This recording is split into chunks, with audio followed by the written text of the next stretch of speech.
તો પપ્પાનો ફોન આવ્યો અને પપ્પા કીધું કે પાઉંભાજી લઈને આવો. તો અમે અમારી ગાડી ચાલુ કરીને અમે હાલતા થઈ ગયા પાઉંભાજી લેવા.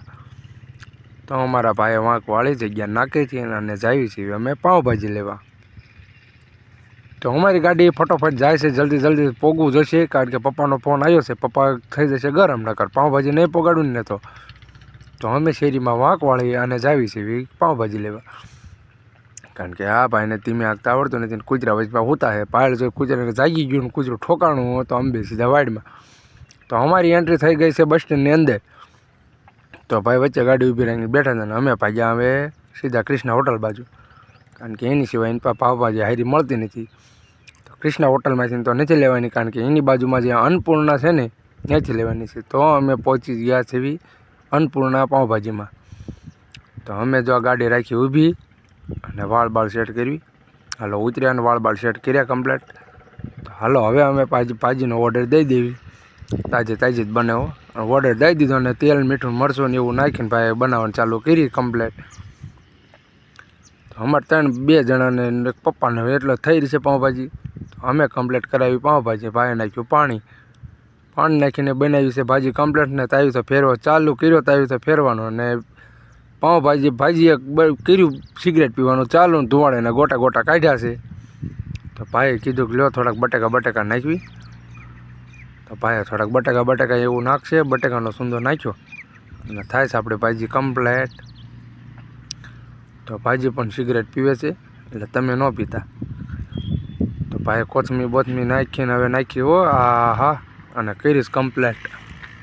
તો હા જુઓ આ છે અમારી કૃષ્ણા હોટલ, કારણ કે અહીંયાથી અમે લેતા નથી, ટ્રાફિક બહુ છે. આજુબાજુમાં જોયું પણ કાંઈ દેખાણું તો નહીં. હા અમારી ગાડી પડી છે. અમારી ગાડી એમ જ કહીશ મને તમે પાણી પાતા જ રહીજો એમને તો હાલશે નહીં. તો ભાઈએ લાલ ચટક પાઉંભાજી કરી નાખી જો તેમ પ્લેટ. તો ભાજી જોતા આવી રીતે મળી અને ભાજીને કરી ગરમ થવા કોથળે બોથળે ભાઈએ લાવીને મૂક્યું કમ્પ્લેટ.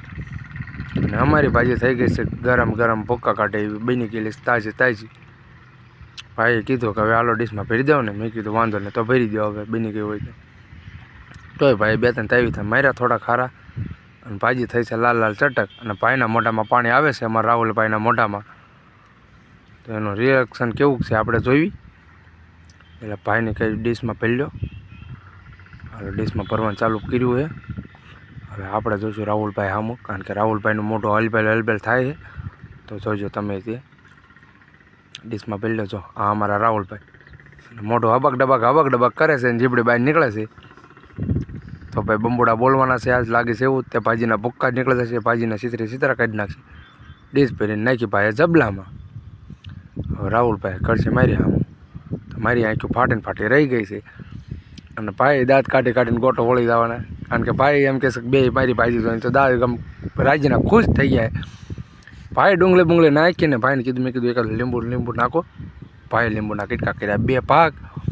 એક ભાગ નાખ્યો તગારામાં, એક ભાગ નાખ્યો જબલામાં. તો અમારી ભાજી કમ્પ્લીટ થઈ ગઈ ને ભાઈને મેં કીધું પાકીટ ખાલી કરો. પાકીટમાં ભાઈએ 50 રૂપિયા આપ્યા.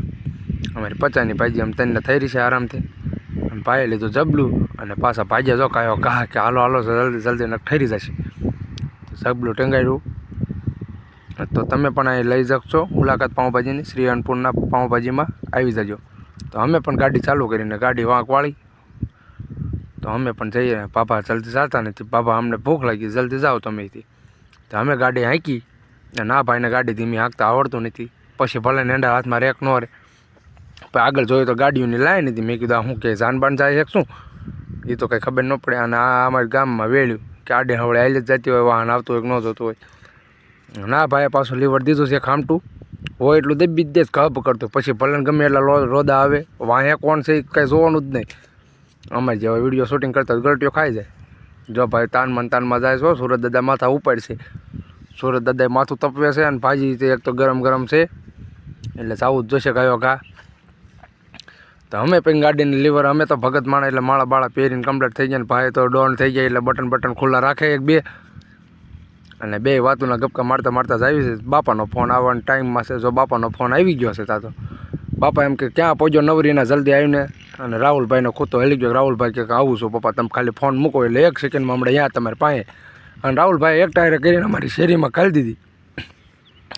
ગાડી સીધી સડી શેરીએ અને અમે પહોંચી જો રોદા બોદા લેશે નહીં, ફોન હાથમાં ચાલુ રહેતો હેન્ડલ બેન્ડલ ફગી જાય.